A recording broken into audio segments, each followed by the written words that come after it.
Bismillah, assalamu alaikum wa rahmatullahi wa barakatuh et bienvenue sur ce sujet qui me tenait à cœur de vous partager depuis un petit moment en raison de la place que la musique avait dans ma vie avant. Le musulman, le bienfaisant, al-mu'min, se contente de la parole d'Allah subhanahu wa ta'ala puis celle de son messager sallallahu alayhi wa sallam. Lorsqu'une recommandation lui parvient, il dit « Sami'ana wa ata'na ». Cette vidéo n'a donc pas vocation à développer sur le caractère licite ou non de la musique, car les preuves sont claires à ce sujet. Mais de nombreuses personnes, musulmanes ou non, ont besoin de preuves matérielles, scientifiques ou autres pour avoir la certitude qu'une chose peut leur être profitable ou non. Dans l'océan d'informations dans lequel on vous noie, on vous dit que la musique adoucit les mœurs, rend la viande plus tendre ou parfois même qu'elle est une thérapie médicale. Cette vidéo vient donc apporter des preuves claires sur la nature néfaste que peut comporter une musique. Pour commencer, il faut savoir ce qu'est une musique. La musique, c'est l'art de combiner des sons d'après des règles, variables selon les lieux et les époques, d'organiser une durée avec des éléments sonores. Nous écartons donc les chants et les poèmes. Nous parlons ici d'instruments rythmés ou d'instruments rythmés mêlés à de la voix. Je dois être honnête avec vous et vous dire que je connais extrêmement bien le domaine de la musique, car avant de m'investir plus profondément dans la religion, j'ai débuté le piano, le solfège, à l'âge de 6 ans. On m'a détecté une oreille absolue à l'âge de 8 ans, pour arrêter totalement ce passe-temps une fois arrivé en licence de musicologie. Si je devais évoquer une chose que j'ai grandement perdue durant toutes ces années, c'est le temps. Pire encore, j'ai fait perdre du temps aux autres. Du temps qui ne m'appartient pas, mais qui appartient à Allah subhanahu wa ta'ala. Il faut que vous sachiez la raison pour laquelle vous ne verrez aucune société et pays au monde tourner le dos à la musique. Sachez que la musique représente, ces 20 dernières années, 349,2 milliards de dollars. Vous avez bien entendu. Si vous ne vous rendez pas compte de ce que représente ce chiffre, il est équivalent au PIB de tous ces pays réunis.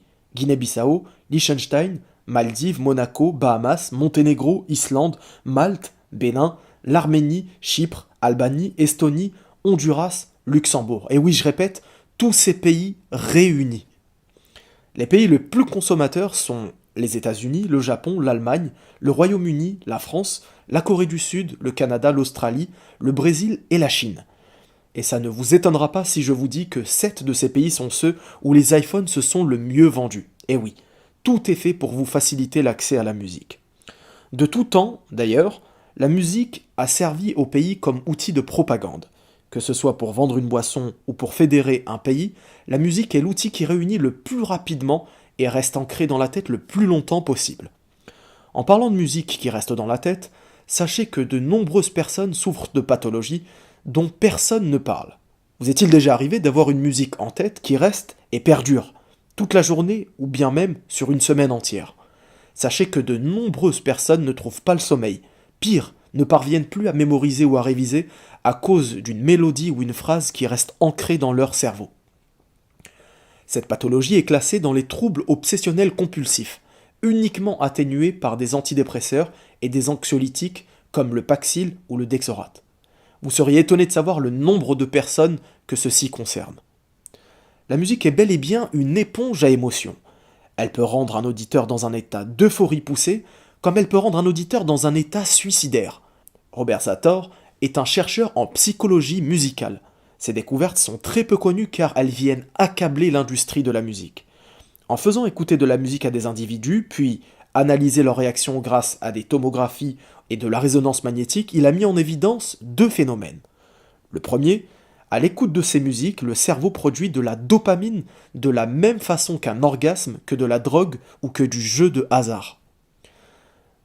Le deuxième phénomène est que le cerveau anticipe le plaisir lors de l'arrivée d'un refrain, et on retrouve ce type d'effet psychoactif chez les toxicomanes, les alcooliques et les joueurs de jeux de hasard.